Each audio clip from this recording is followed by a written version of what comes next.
phones charged, lights on, pretending we don't know. But the forest is silent, the river's running low, and the flame on our plates is the strongest fire we throw. Put out the fire, put out the fire.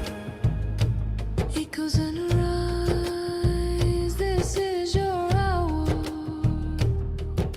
7 boundaries broken, the earth pushed past the line. Climate, land, species, fresh water, chemicals, nutrients, oceans in decline. Not danger, disaster in real time. Put out the fire, ooh, put out the fire. Metafoodians rise, this is your power. And here in India, one truth stands the same. Milk is not just milk, dairy feeds the flame. Cows and methane, fields and forests turn to grain. Politics, culture, carbon, all wired to the same chain. Every cup of curd is heat in the air, every block of butter is a forest repair. It's not a small habit, it's a planetary affair. Put out the fire, put out the fire. Echoes and rise, this is our hour. Energy fixes half the hurt, Dr. Rao made that clear. But food fixes the other half, the half that's burning here. Change the plate, change the land, change the future's atmosphere. Put out the fire, put out the fire. Metafoodians unite, this is your choir. Every millet, every fruit, every sapseed, every bean is water on the wildfire of a world we've never seen. Every oil-free bite is a river turning clean. This is not perfection, it's direction. Not pressure, but protection.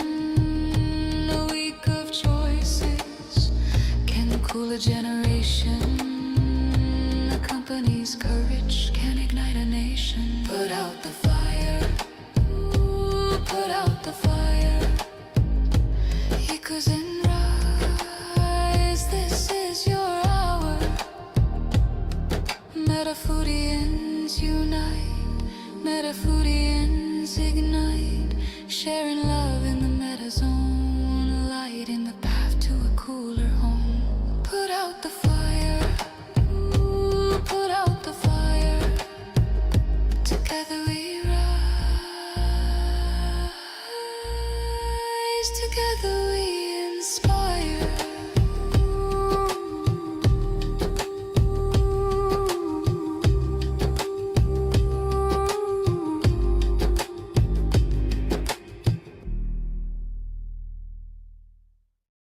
Welcome to the Planet B podcast, where truth, transformation, and faith converge. Join us as we flip the script on ecological despair, guided by Dr. Sailesh Rao's vision for a compassionate, rewilded vegan world. Let's begin the journey to the greatest transformation in human history. Greetings, everyone, and welcome to episode 20 of the Planet B podcast. Today, we continue our deep dive into the core values transformation. Dr. Rao, we're back again.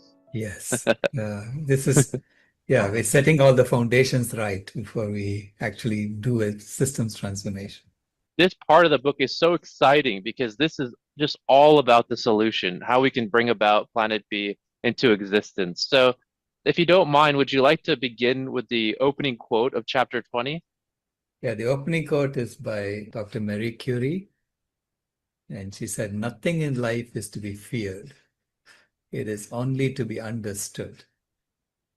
We have to basically understand life, and we will see the perfection of the system design that's nature. That's the way I interpreted that quote. Don't be scared. You're part of the same perfection. That's beautiful.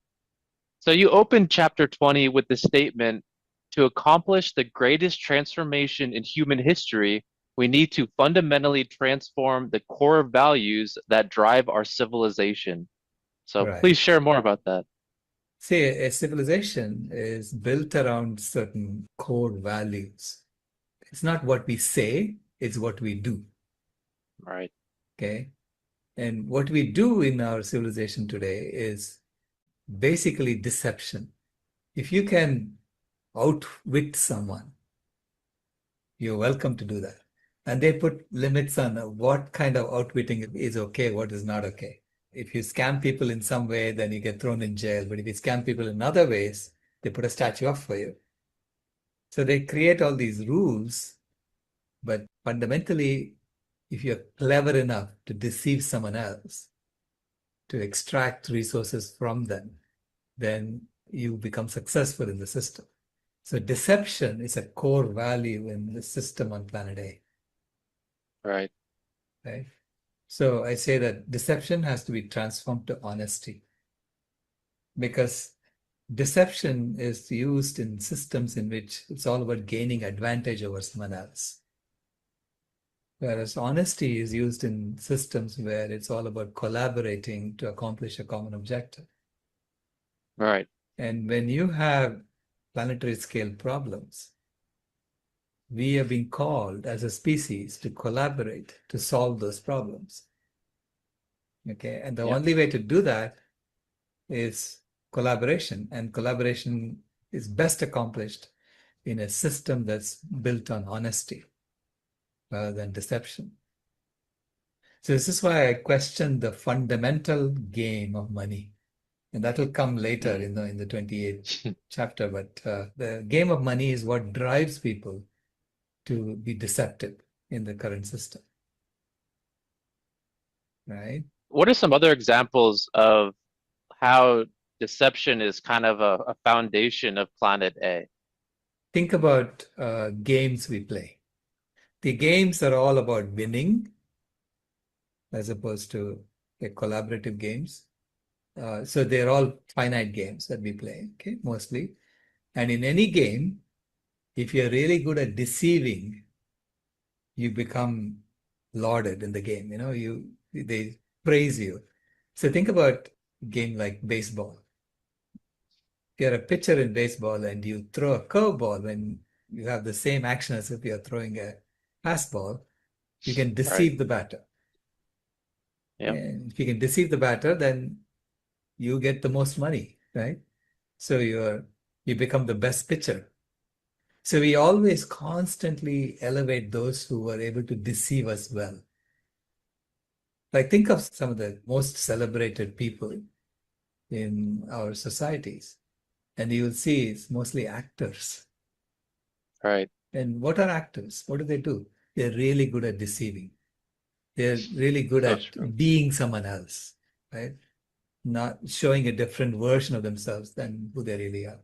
Now, I've spoken to actors, and I asked one of the leading actresses in Bollywood, and she told me every role she plays changes her. Wow. By elevating that, we are actually causing a lot of misalignment in people. So the climate heating phase is about competing. It's all about competing and who's better than who, and playing finite games and seeing who are the winners in the game and so on. And where deception is a very important tool for you to get ahead. The climate healing phase is about collaborating to solve the common problems and to restore the life support systems of the planet. And that requires honesty. Because I've run a lot of engineering teams, and engineering teams are all collaborating to accomplish an objective. And within engineering teams, you have to have complete honesty, total trust among team members. One of the first things I tell my team members is that, I expect people to make mistakes, expect if you don't make mistakes, you're not trying hard enough, So I All right. expect people to make mistakes. But things don't work out the way you said they're going to do, just let us know. Be honest about it. I say I value honesty over anything else. So be open about it and we'll fix it. We'll collectively fix it. And you will never get into trouble for telling me something like that. All right. But if I find out you've been hiding things, you get into trouble. Yeah. Right? So honesty is very important in a collaborative project. So we have to create a civilization around honesty. If you don't have that core value set, then you will never be able to heal the planet. You'll never be able to All right. collaborate to solve the problem. This is why I think that a system based on competition is incompatible with climate healing. Mm. Yeah. So in chapter 20, you mentioned that in the Planet B climate healing phase, honesty will be prized in the games we play and the responsibilities we fulfill. Can you share how that would be prized in those instances? Well, honesty will be prized in the sense that we expect everyone to be honest. So even if Right. that means you're diminishing yourself, right? In the sense that you're admitting to faults, which we all have faults, right? But everyone tries to Humility. pretend. Yeah, you have to have that humility. That's the second Yeah. step in honesty. And then the next step is humility. I talk about the Mm. second value, is humility. So humility and honesty will be valued as opposed to deception being valued, right? So it's a complete shift in mindset that happens when you change the values in the system. And I'm saying honesty is necessary because it's an engineering project that we are doing. When you restore the life support systems of the planet, that's a collaborative project you have to do all together. So that means all of us around the world, regardless of who we are part of this project. So it's an engineering team with 8 billion human beings. And in that team, honesty will be prized. And I say we have to be playing one single infinite game eventually. To get there, you have to be playing games of collaboration as opposed to games of competition. So you have to basically reimagine all games. It is not just a small switch that we're doing here. It's a complete switch in how we establish the foundations of the system. So what is your vision of what games and responsibilities would look like as a society on Planet B? Games are a good way to bring people in. But games of competition are all about finding who is the winner. So there's an outcome of the game, in the finite game. And in games of collaboration, it's about accomplishing an overall objective. So every game will be about accomplishing a certain objective, whatever the objective is. And how do you collaborate to make that happen? You're no longer fighting with each other. You're trying to see complementarity in skills. All right. So it's almost cooperating together to Correct. then fulfill Correct. this objective. And that Correct. and then if you win the game, you win it together. And if you don't, then you lose it together and you try again. Right. Correct. That's the kind of games we need to be playing. Imagine like a tug of war, but it's not a tug of war. Tug of war is about you're tugging someone else, right? So here it's about how do you lift something up? Those kinds of games we need to be playing. It's all about collaboration. So you're teaching people how to collaborate, how to find each other's strengths and leverage off other people's strengths. It sounds like an 8 billion person team building. Like we have to become a team once again. Absolutely. Absolutely. It is. We have to become a family once again. Right. Because, think about it. We were a family way back. We were just a small tribe, right? So 70,000 years ago, just a couple of hundred of us. And we can trace our ancestry back to those original 100, 200 people. Yeah. And if you trace back 200,000 years, we all had the same mother, right? Right. The mitochondrial Eve. So it's becoming that again, recognizing that we are all one family and we are here to serve the animals. So that's the second one, the humility.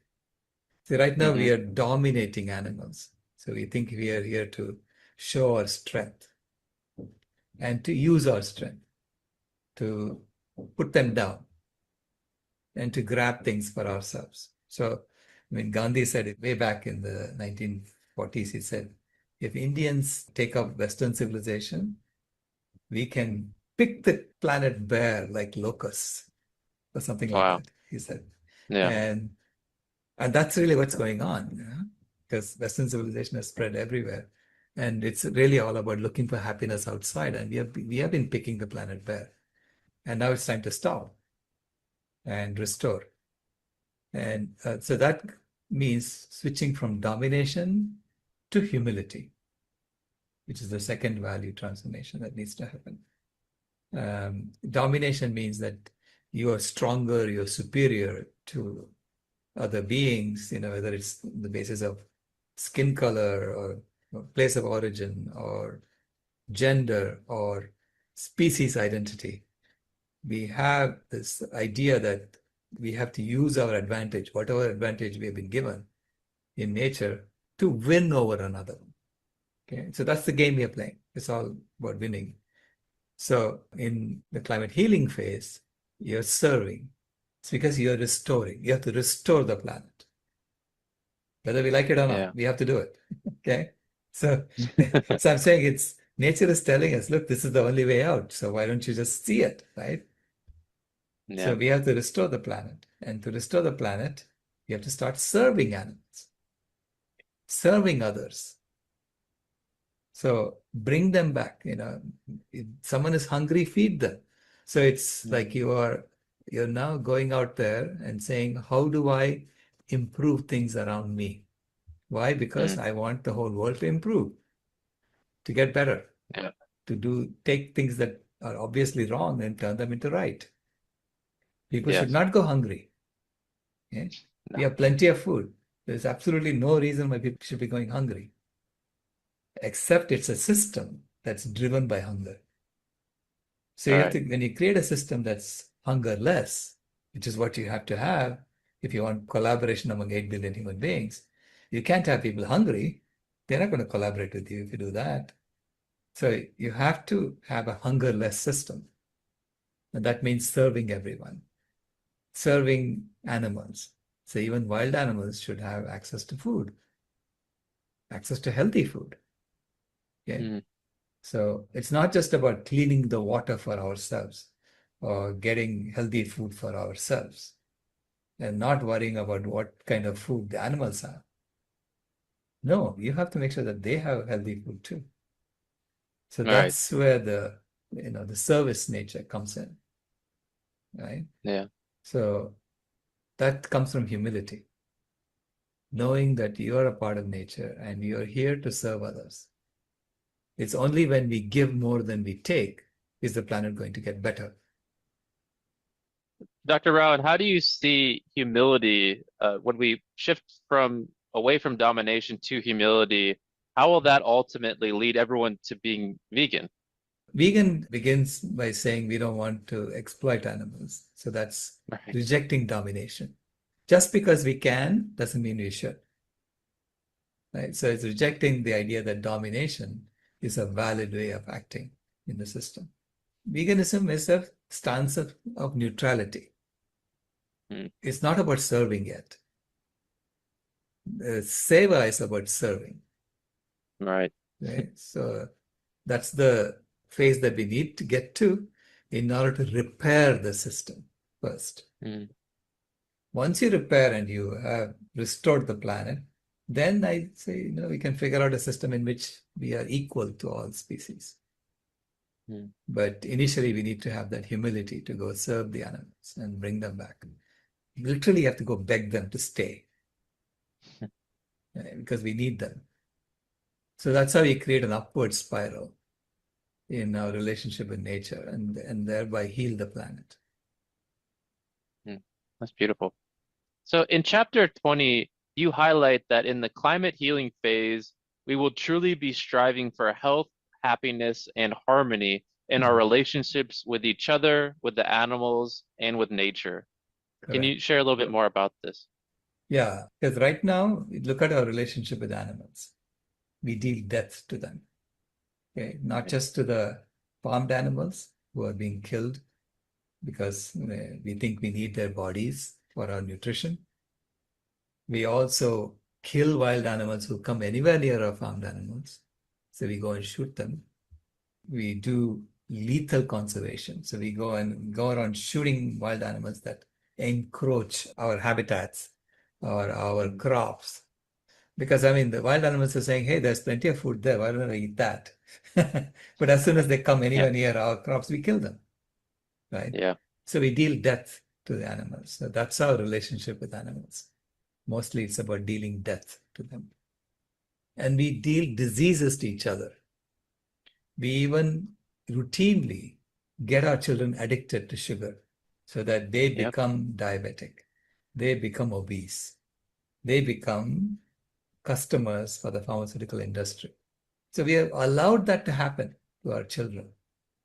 We have allowed supermarkets to have candy at eye level. We have allowed our governments to say that sugar is an essential food commodity. Oil is an Bizarre. essential food commodity. And Yeah. it's really bizarre. I think about it, from a health perspective.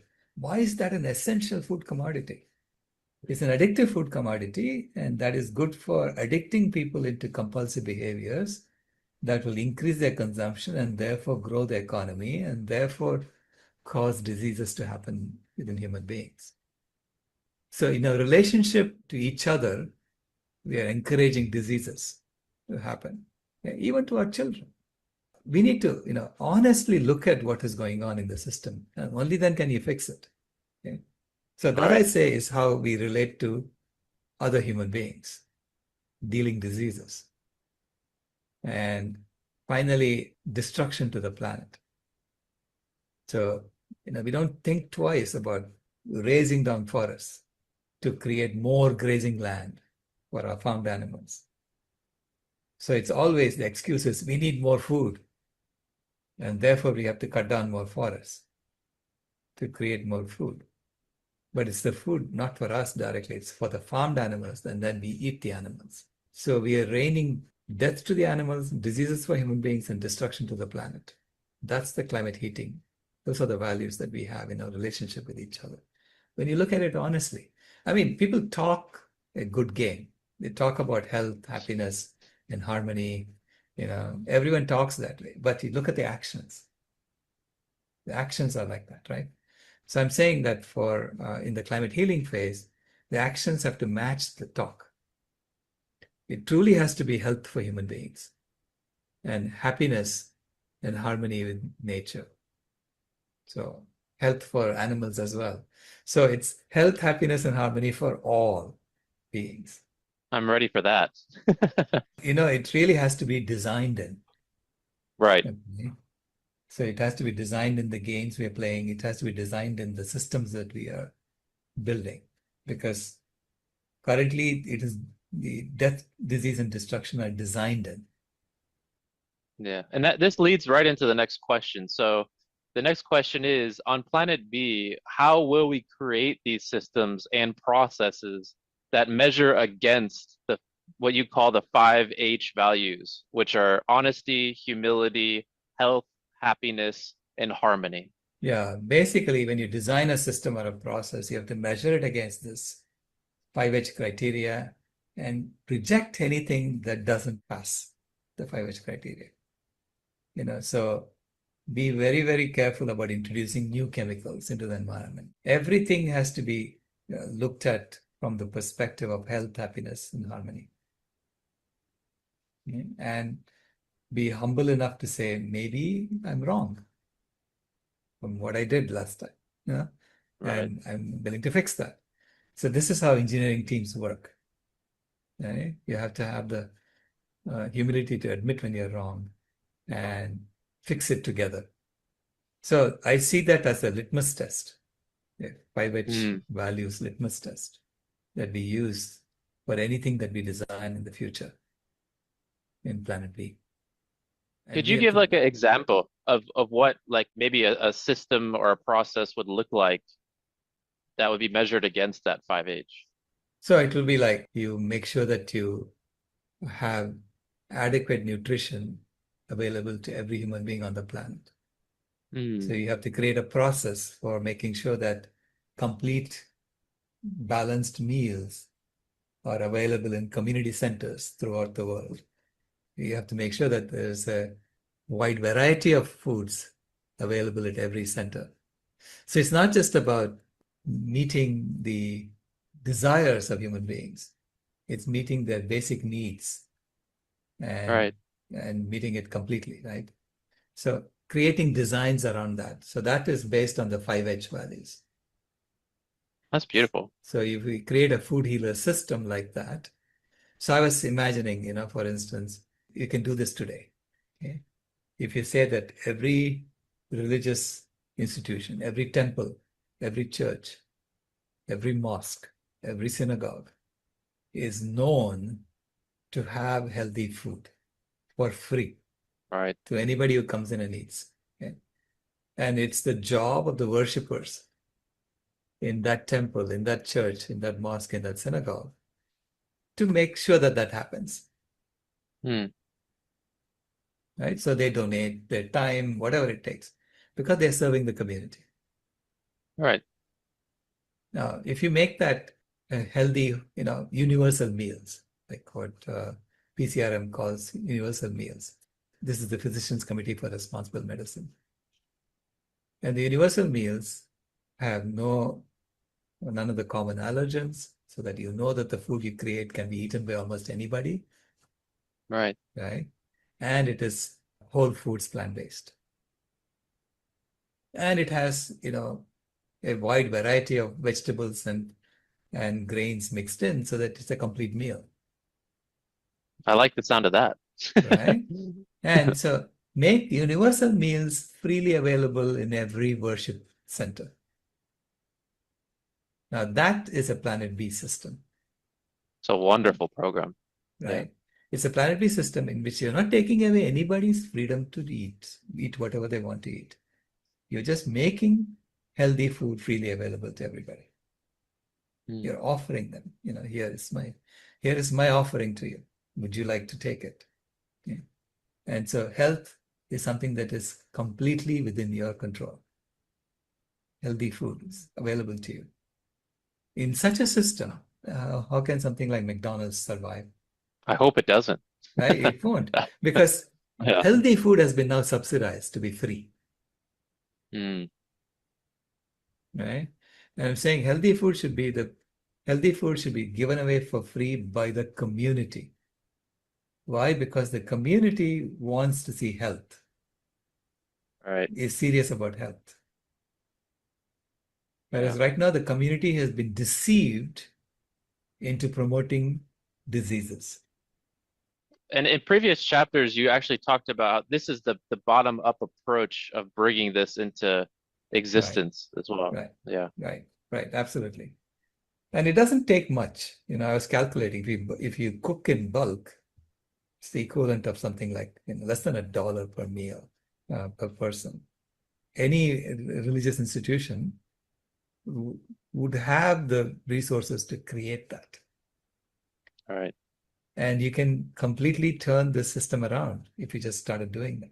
So I would say, if someone wants to be a Planet B community, if say a city wants to become a Planet B community, that's the first thing I would say that they should do from an engineering perspective, is to have community centers, whether it's religious centers or whatever. You can start your own community centers if you want, but ideally do it through existing communities already there, like religious communities, Right. and make it known throughout the city that you can get healthy food for free. Okay, and make that happen. That's a very achievable step, I feel like. Correct. Yeah. If Yeah. you have to cook in bulk, go cook in bulk. The largest food charity in the world is Food for Life International. I think now they call themselves Food Yoga International. And they serve billions of meals. And their meals are all whole food, plant-based. Hmm. And they make something called khichdi. Khichdi literally means a mixture of things. It's a mixture of a grain and a lentil. So it's basically a universal meal, Mm. and whatever vegetables were there that day, they chop it up and put it in the machine. So they have huge machines making this food, and it's delicious because it's got the right amount of spices, and I've gone and served it to school children, and they keep coming back for seconds. That's wonderful. And they're already doing that. They're already serving healthy meals to children. So it's an example that if you can serve it to children, you can serve it to anybody. And their meals, they claim, cost about 25 cents a meal Oh, wow. because they're cooking in Wow. bulk. And Yeah. and they take whatever vegetables are available. They even take rice that's kind of discarded by the government. The government gives them free rice, and then they go clean it. Mm. And it costs them very little to clean the rice, and then they use that. That's incredible. So towards the end of the chapter, you state that health, happiness, and harmony are infinitely sustainable. Correct. What does that mean, Dr. Rao? So health, happiness, and harmony, you can continue to sustain that forever. Death, disease, and destruction eventually goes down to zero, meaning you'll kill all life. Diseases, if you keep increasing diseases, at some point you won't live, you'll die. And destruction, it's a finite planet. You cannot keep destroying the planet and expect it to always come back. It's not sustainable. So I say that health, happiness, and harmony are infinitely sustainable. You can maintain that forever. If that's your goal, if that's your values that you've built into the system. So if you're looking for a sustainable system, it cannot be based on deception. It cannot be based on domination. It cannot be based on death, disease, and destruction. Impossible. See, it's impossible to tweak without changing the values. Right. Right? So first we have to be honest about the values, and then we have to change the values to make them compatible with sustainability. Otherwise, sustainability is not a serious exercise from a systems engineering perspective. Right. Wonderful. So as we wrap up chapter 20, is there a final message you'd like to share with our audience today? If you think about it, reaching to sustainability is something that we have always wanted, and we always thought we were working towards. So I'm just saying, let us get serious about it. That's all. That's a perfect message right there, Dr. Rao. So thank you all so much for joining us for episode 20. Our next episode, which will be focused on the goals transformation. So we hope you'll stay with us and join us once again. So thank you so much, Dr. Rao. Thank you so much to our audience, and hopefully we'll see you again soon. Bye. This has been a podcast from Planet B, where we finally read the compassion memo. If you haven't moved here yet, we thank you for visiting.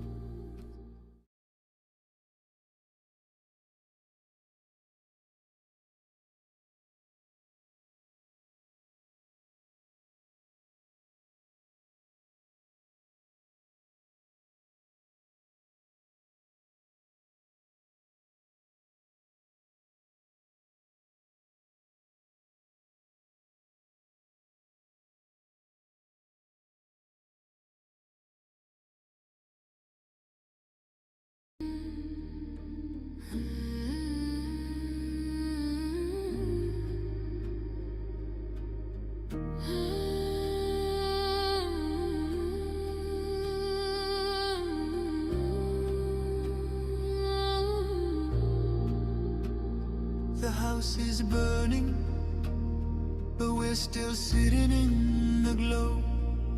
Phones charged, lights on, pretending we don't know.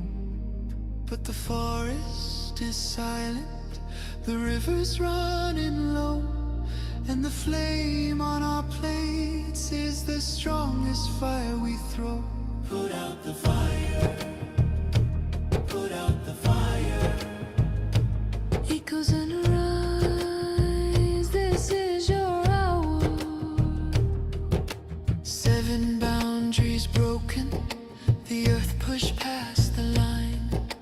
Climate, land, species, fresh water, chemicals, nutrients, oceans in decline.